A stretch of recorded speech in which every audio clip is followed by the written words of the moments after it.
What's going on, everyone? It's Sade Burrell, and today we're here to talk about part 2 of scholarships, how to write a scholarship. If you don't know how to apply for a scholarship, go back and watch video number 1. Video number 1, we talk about how to apply for a scholarship. This is video number 2, workshop number 2, and what we're going to talk about today is how do you write the scholarship? Right? Some people receive scholarships, and they either, one, they don't question how they received it, or two, they wonder, what did I write that was so compelling for someone to give me free money? Or you might be part of group B, which is, I didn't get the scholarship. What did I not write in order for them to see that I needed this money? Well, that's what we're going to talk about, how to write the scholarship, how to get you that free money, how to make sure that you don't have to pay for college. Let's get straight into it. I'm going to give you 5 principles that I really want you to take advantage of. If you take advantage of these 5 principles and you apply them to you writing scholarships, you're more than likely to have a greater chance of receiving scholarships. First one is just begin the writing process. Don't worry about punctuation, where the period goes, comma goes. Don't worry about whether you're spelling a word right, or don't do any of that. Don't stress yourself over that. What I want you to do is just write. And then when you're writing, I want you to create an outline. Look at the scholarship. What do they require of you? And write an outline. What makes you so unique? Just write the outline. That's the very first thing, and a lot of people miss that step. They get so caught up in reading what the scholarships want that they're like, I don't have that, I don't have this, or I do have that. I need to figure out how I can get this. They stress themselves out before they even begin writing. So principle number 1, just write. You never know what happens. People get caught up also in the misuse of words or spelling things wrong, that now they can't even continue on because they can't figure out how to spell a word. Or is it affect or effect? They don't know. So they're caught up and they spent the whole hour trying to research it on Google, which one should they use, that they didn't have enough time to just write and create that outline. Create that outline and mention exactly what you want to talk about. Write. Freehand it. We'll come back and we'll fix all the mistakes that you may or may not have made, and we'll make sure that before you turn it in, it's a paper and an essay that anyone would be very, very happy to give you money. All right, let's get into the second principle. The second one is make sure your outline, okay, after you already just freehanded and we feel good about it, make sure your outline touches on every aspect required for the essay, right? So you've already written everything. Now we're going back and we're making sure that we've answered each question that was required of us. Write down each question that was required of you.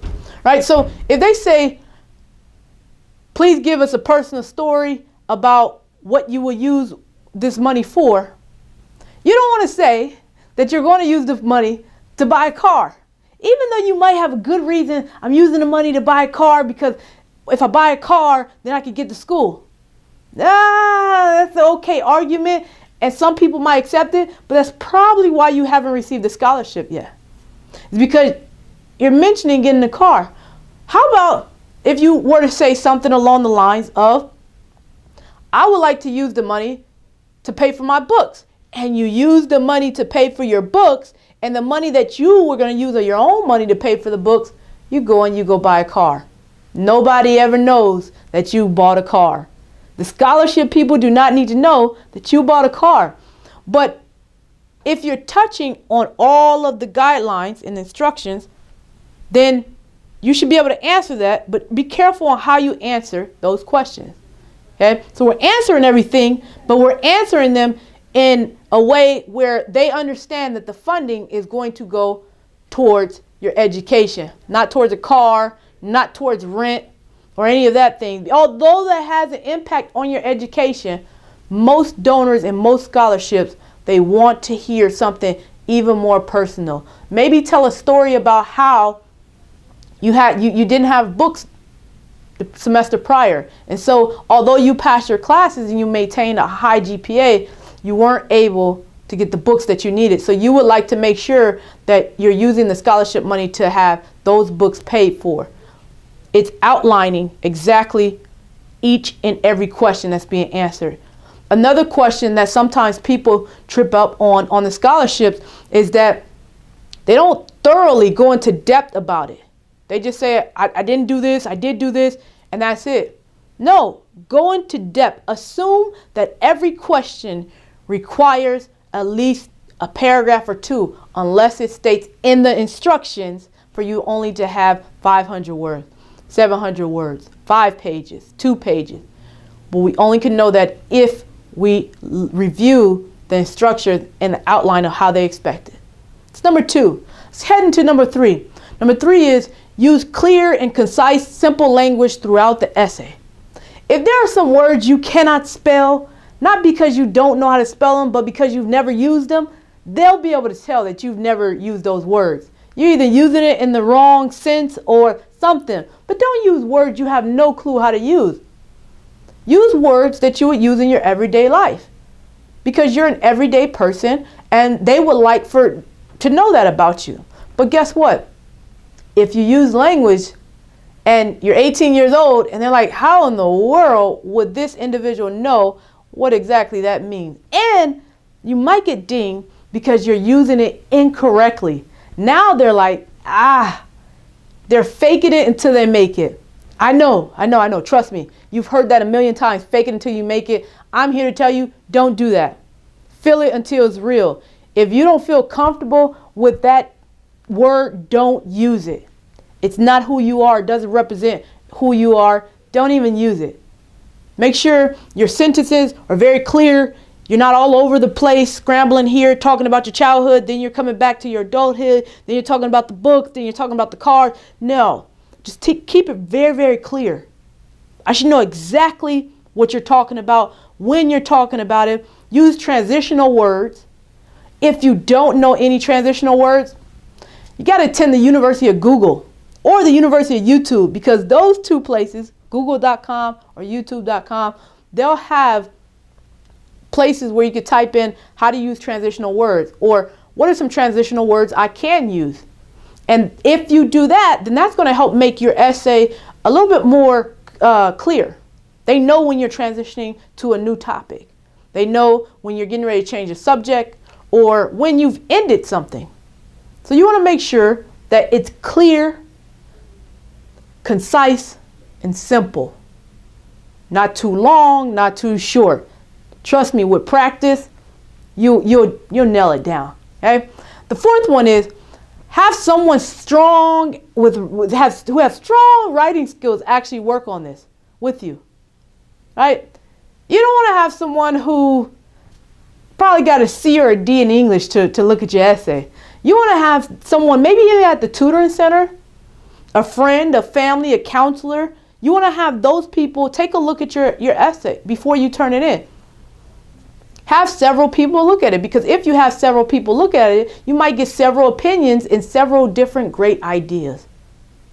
So make sure that they're very strong with their reading and their writing. Make sure that they're able to offer great advice that can possibly help you win this scholarship money. All right, so we're not going to our friends who have never applied for a scholarship. We're not going to our friends who, skimmed by English 101 or something like that. We're not doing that. But what we are doing is we're taking it to several people. And if you don't have people in your life who have strong writing skills, here's what I would do. I would double up how many people see my scholarship. Because someone in those 14 people, 15 people, have got to be able to offer some type of advice that would be useful to you. All right, let's go on to the last one. This last one is very, very important. If you haven't paid attention to any of the rest of them, this one you really want to pay attention to, okay? This is the most important one. It's so important that it's helped so many people get scholarships that it's ridiculous. I mean, really ridiculous. Here it is. If you got your pen and paper, write this one down, okay? Show emotions through words. Show your emotions through words. If I read your essay and I don't want to hug you or cry, then you're not getting the scholarship. That's just the way it is. People want to be able to feel as if they know the person who they're reading about. But if you're being very basic with it, my major is engineering. I want to be an engineer because it's something I love to do. No. What about if you said, my major is engineering, and the reason I want to be an engineer is because when I was a kid, I was walking around here and I seen this. Give a story. Show emotions. Did you know in many tribes in Africa how they share how they feel about each other through storytelling, or how they feel about the world? Anything that they do when they want to express feelings, they actually do it through storytelling. Tell a story. Why did you major in the major that you wanted to major in? Like, what gravitated you towards art, towards psychology, towards English? Why do you want to be a lawyer? Tell that story. They want to hear it. They want to hug you. Or they just want to cry because they see how strong you've had to be, how much you've had to overcome, how much you've had to persevere through. But if they don't know that, they just know that you want to be, major in computer science because it's just something that you want to do. Or guess what? Now you're leaving it open to interpretation, and you don't want that. You want these people to feel you, feel that emotion. Ask people when they read your essay, do you feel like hugging me? If you didn't know me, would you hug me? Or would you want to cry? If the answer is yes, oh, you got a pretty good essay on you, and you got a great chance of winning that scholarship. So those are the 5 principles and tips that I have for you, and I really hope that they're able to help you. Once again, let's just go over it again. First principle was just begin the writing process. Don't worry about anything. Second was make sure you touch on the outline and instructions on every single thing that is required of the scholarship. So make sure everything's all lined up and we're answering every question. The third one was use clear, concise, and simple language throughout the essay. Okay, we're not using words that we don't know how to pronounce, let alone spell. We've never even used them in our everyday life. So we're using everyday language, okay? The fourth one was have someone who's strong at writing and reading and editing skills to edit your essay.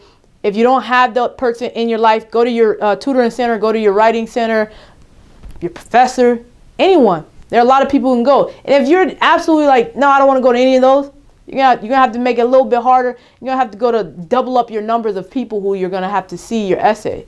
All right? You're gonna have to get maybe 15 average people to look at your essay and hope that one of those average people is not having an average day. So it's best if you go to your professor or someone who's able to help you.